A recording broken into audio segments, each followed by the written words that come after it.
Hello everyone and welcome to the Movie Fanatics. My name is Brayden. Well, I guess it's Christmas now, and in typical Kentucky fashion, it is cold, but there's no snow. And it seems like people decorate for Christmas earlier and earlier every year. Guys, Thanksgiving is a thing, you know? It's like the decorations go up the second Halloween ends. But I love Christmas, and there's a reason a lot of people agree with me. It's because it's such a fun time of year. Songs, lights, making cookies, Jesus was born. That's pretty cool. And of course, movies. Whether it's Die Hard, The Grinch, the old stop-motion classics, The Grinch, Elf, or even The Grinch, Christmas movies are a tradition for many, including me. There's really nothing like sitting by the fire, drinking a fresh mug of hot chocolate, and watching two robbers getting tortured by an 8-year-old. Home Alone is my favorite Christmas movie, and I'm not alone in that. A lot of people think this is their favorite as well. And I own the full collection of these movies, including Home Alone 1, Home Alone 2. So let's talk about what makes these two movies so great. Spoilers if you haven't seen them, but come on, you've seen them. So Home Alone 1 is just fantastic. It's an absolute classic, and I don't think anyone's going to argue with me about that. Even if for some reason you don't like this movie, you have to admit that it is iconic. We get to meet Kevin, who is our main character for both of the movies. He's played by Macaulay Culkin. Yes, we have child actors in this movie. But it's really just one child actor because all the others clear out pretty early on. So it's just the Kevin show. And as far as child actors go, we could do better, but we could also do way worse, so I'm fine with it. One consistent thing about these movies is that Kevin's family is just really mean. Kevin can be kind of mean too, but his entire family just bullies him most of the time. Which is weird, because the message by the end of the movie is that Kevin ultimately needs and loves his family. But that message seems a little confused when they're just bullying him the whole time. As far as characters go, we had a solid lineup. Buzz is like kind of the stereotypical bully teen. That's kind of funny. The mom is the only one who cares about Kevin. Great. And his uncle is pretty much the meanest to him. All the siblings are mean to him, and they're pretty much all the same character. The villains are pretty much the only other characters in this movie besides Kevin. And they're such a bumbling duo. I love it. Harry and Marv, the two most famous robbers in all of cinema. These guys are obviously the best part of the movie, and I love their chemistry, and it's also really fun to watch them interact with Kevin.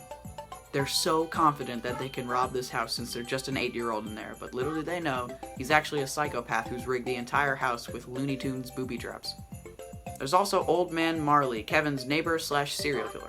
He's kind of the antagonist throughout the middle chunk of the movie, but he's revealed later on to actually be a nice guy, and not a murderer. Good to know. There's also something really cool about him, but I'll talk about it later. So we got some good characters here, but characters mean nothing if the acting isn't good. And luckily, the acting is good. Of course, Harry and Marv steal the show, but Old Man Marley is also played really well. The mom is good, everyone is good. The worst actor is probably Macaulay Culkin, but he's 8, so I'll give him a pass, and his acting is just fine regardless. And you think a movie based around a kid just in his house by himself would be boring? But strangely enough, it's not. There's enough of Kevin doing interesting things that it doesn't really matter that there's not a lot of story in this story. There's this crazy scene where Kevin orders a pizza and scares off the delivery guy by playing a clip on his TV of a crazed man with a gun. And it works somehow. First of all, no TV in 1990 would have sound quality good enough to convince a person that there was actually a guy inside the house with a gun. If I was in this situation today with a modern TV, I still wouldn't believe it's a real person. And after this guy runs away from the bullets, he never thinks to himself, maybe I should call the police. Well, that doesn't really matter. The scene's funny and classic, so I don't care. Something that's not mentioned a lot with this movie is the score. The score was done by John Williams, and it sounds really Christmassy. He takes a lot of influence from other Christmas pieces with his music. Somewhere in My Memory, which is the main theme for the movie, sounds like a traditional European Christmas carol. There's also other pieces that take influence from popular Christmas songs.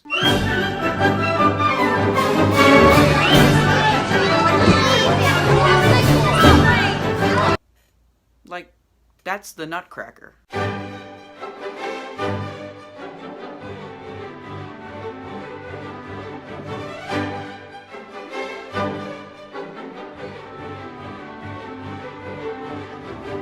And there's also something cool with Old Man Marley that I pointed out earlier. Every time we see him, we get to hear this.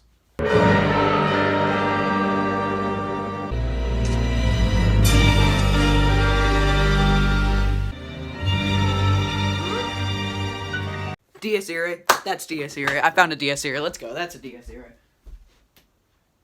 Okay, Dies Irae is an old Gregorian chant from the medieval times. It was used during funeral masses and stuff, and it's pretty much synonymous with death. And we hear it because we think, at this point in the movie, that Old Man Marley is a serial killer. I have a whole video on Dies Irae, which isn't very good, but if you want more information on it, it's there.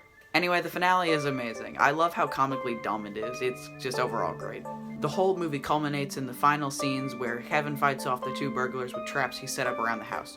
This is what I immediately think of when I think Home Alone. There's just something about Kevin turning his house into an impenetrable fortress that's just so awesome. And I love how it's set up too. Beforehand, we get a scene of Kevin setting up all the traps, but we don't really get the best idea on what they're supposed to do until they're actually activated by the robbers. So this movie's awesome. It's my favorite Christmas movie ever. Go watch it if you haven't. 9 out of 10. Next one. Home Alone 2, Lost in New York is good. I mean, it's pretty much the same as the last one. This movie is basically the same as the last one, but with a different setup.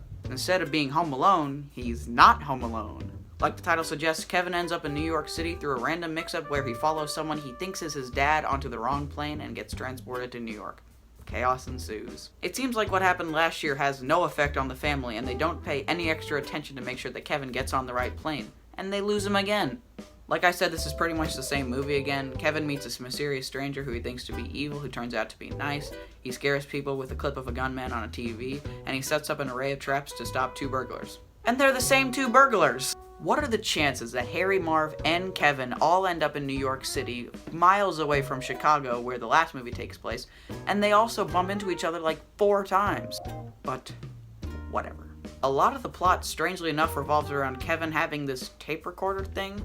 He records so much that is seemingly unimportant, but is relevant later in the movie. He also checks into a hotel and somehow gets away with getting himself a suite while also being like 10 years old now. Also, Harry and Marv took a lot of damage last movie, but I gave it a pass because the scene was just so enjoyable. However, they should be dead in this movie. They took so many hits.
But I still really love this scene, so I'll give it a pass too.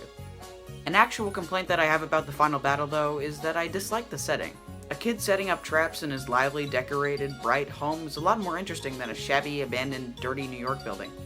Also, the traps just aren't as creative or interesting in my opinion. Now, I know I just attacked this movie pretty hard, but I still really like it. The performances are better in this movie than the first one, particularly from Harry and Marv and the mysterious, evil hotel guy. I also like that this film can pretty much stand on its own. There are only a few references to the first movie, mainly from Harry and Marv. Definitely watch the first one first, of course, but if you're only slightly familiar with it, you can still watch the sequel without watching the first. The score is also good like the first. It's a very faithful sequel. Even if I prefer Old Man Marley, the Pigeon Lady is still a good fake-out villain, although it's more predictable this time around. Also, as I mentioned earlier, this movie has another scene of Kevin tricking people with a mad gunman from a TV. This time he convinces like 5 people. Again, 90s TV. But that's still super nitpicky, and I still like the scene. This movie also gives Kevin a better reason to stop Harry and Marv. He's more selfless to stop them from robbing a toy store that's giving a massive amount of money to a children's hospital than to just stop them from robbing his house. And the ending, while not quite as heartwarming as Kevin's mom coming home at the end of the last movie, is still super satisfying and genuinely nice. I also love Kevin making friends with this random pigeon lady that he meets. But after 2 years in a row of his family losing him, Kevin is just allowed to leave the building with no one noticing or caring. My gosh, this family. But I'm just nitpicking at this point. I still really love this movie, and I make it a tradition to watch them both every year around the holidays. 8 out of 10. So those are the Home Alone movies, and I love them. They're easily one of my favorite parts about the holiday season. And I'm glad this series only had 2 movies that complement each other very well and are great together as a pair of films. Wait a second.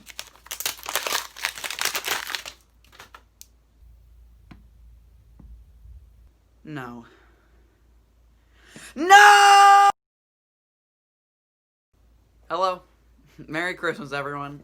I hope you all enjoyed the video. Thank you for watching it. If you haven't heard, this is a double feature, so Brayden made a video too, which would have been uploaded same time as this one, or about the same time as this one. So go watch that if you want to. Also, my video and Brayden's video today will be our last videos of this year. We will be back early January, but for now I want to thank you all so much for watching this video, all of our videos. You've made this first few months absolutely amazing, so thank you very much. So thank you all so much for watching. Merry Christmas. Happy New Year. This is Brannick from the Movie Fanatics, signing off.